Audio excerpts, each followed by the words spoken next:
Okay, in this video we're talking about free body diagrams and how to do those, or also sometimes they're called force diagrams.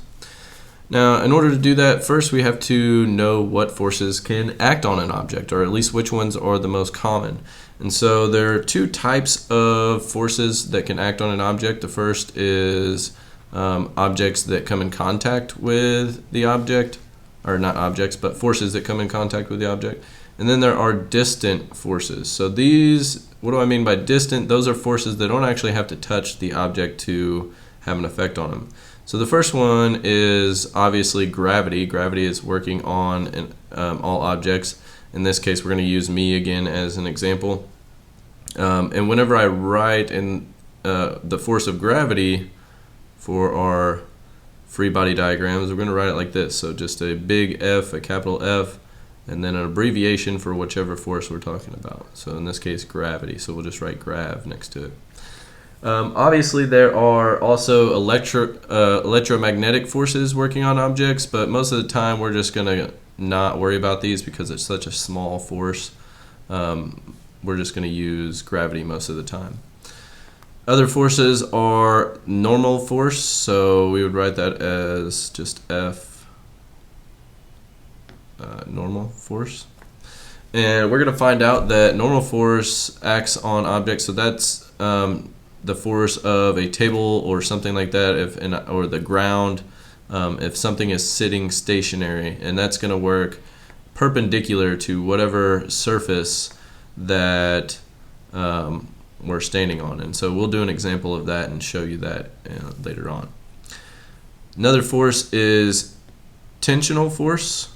So we'll just write that like that, the force of tension. So that an example of that would be like if we had an object and it's hanging from a rope, then you're going to have tensional force, and it's going to be acting in this direction here. Applied force, if an object applies a force, or if somebody applies a force to an object, we'd write that like this.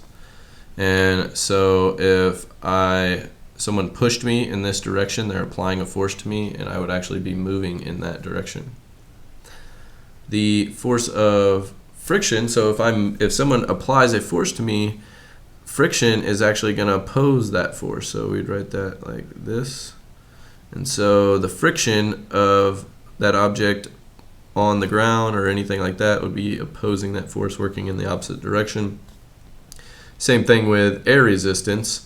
And we would write that as, we'll just abbreviate that, a capital R. So air resistance. And then there is a force called spring force. And so a spring force would be like if you had an object. So if we had a spring here, you can kind of think of it this way. Say it was attached to my head here.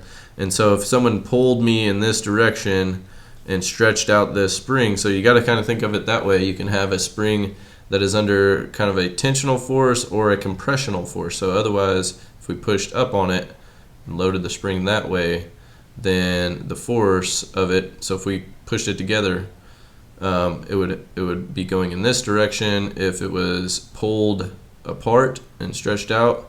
So if you're pulling me in this direction, once you let me go, that spring force would be acting in that direction. So I have all kinds of arrows around me now. Now the best way to learn how to do the free body diagrams is just to do some examples. So let's get into some of those and just practice. Now I kind of want you guys to pause the video once you learn how to do this and you think you got the hang of it. Go ahead and pause the video before each one of these examples and try to do them before I do them, and then you'll can kind of practice it that way. So the first one would be a book sits on a table. So we want to draw the free body diagram or the force diagram for the book. So the way we're going to do that for any object, we're just going to draw a box that looks like this, and you're going to have a dot in the middle, which your forces are going to come from. So this box is going to represent any object that we're drawing a force diagram for. So in this case, the book. So it's a stationary book sitting on the ground. So obviously we have the force of gravity working in this direction. So we would just write F gravity. What other forces are working on it? Since it's sitting on the table, you would also have the normal force acting on it, and that's going to act in the opposite direction. So these two forces, remember, if we have a stationary, so that's just going to be the normal force. If we have a stationary object, that means these two forces are going to be the same. So our arrow should be about the same length in this case, representing how much force is actually applied in either direction. So that would be it for the book. The next example would be a sign hangs from a beam. So if we have a sign here, we also have, again, we're going to have force of gravity acting down. And it looks like we also have two forces on either one of those chains. So we have a force in this direction, and we have a force in this direction. And I'm just going to label both of those tensional force, the force of tension. And so if we added up, the length of these two arrows should equal the length of gravity, because these two forces are equal to the force of gravity holding it in place. And I think that is all the forces acting on that one. Now this one is a little bit trickier. If we look at all the forces that are acting on this one, it tells us that the ball accelerates down a ramp. So what do we know from the last video? If an object accelerates, are the forces balanced or unbalanced? We know that those are unbalanced in that case, and so it's moving down the ramp. So we know the force of gravity obviously is going to be working down, and you can kind of get used to just drawing the force of gravity on all the objects. And so it's pulling it straight down to the center of the earth. And it's going down a ramp. So let's look and see what all forces are acting on that object here. And so if we look, we have a normal force because it's sitting on an object, or sitting on a surface, right? And remember that normal force always acts perpendicular to the surface that the object is sitting on. And so this would be perpendicular to the ramp, so we're going to draw our force, try to draw it in the same direction here. So that's going to be our normal force. So we draw it like that. We also have, if two objects are touching here, we're also going to have force of friction. And friction, and we're also going to have air resistance, is going to work parallel to the surface that it's rolling down here. So that is going to be in this direction. So that would be the force of friction, and sometimes I'll just kind of double these up if they're in the same direction. Also, air resistance is going to be in the same direction.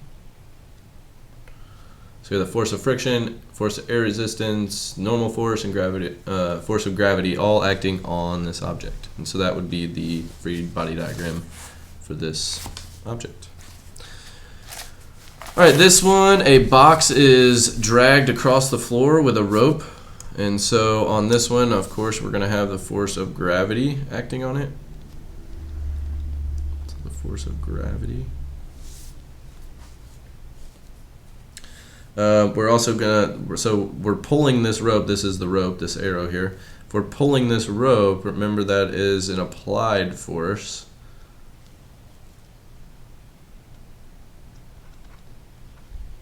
Oops, so we can write that like that. So we're applying a force to the rope, pulling it in this direction, and then again, friction, we still have friction and air resistance, and it's working perpendicular to the surface that it's on, or not perpendicular, but parallel to that surface. So we have the force of friction and the force of air resistance. And so that's it. For this one, I don't see any other forces acting on this object. So let's do one more here, or actually a couple more. So this one is a baseball has just been hit, so it's just coming off the bat here. On this one, it might be a little bit tricky. We all obviously have the force of gravity acting downward. And then we don't, you might think that we have an applied force from the bat, but the bat has already applied that force. So if it's in the air, we no longer would have that applied force. So you would not draw an arrow in this direction. But you would have, so if the ball is moving in this direction, then we're going to have the force of air resistance in the opposite direction. Okay, so that's it. That's the only two forces that are going to be acting on that one. All right, last example here. So a climber repels down a rope at constant speed. So what do we know about constant speed? We know that those forces are going to be balanced, just like a object that is stationary. So if we did the free body diagram for this one, we have the force of gravity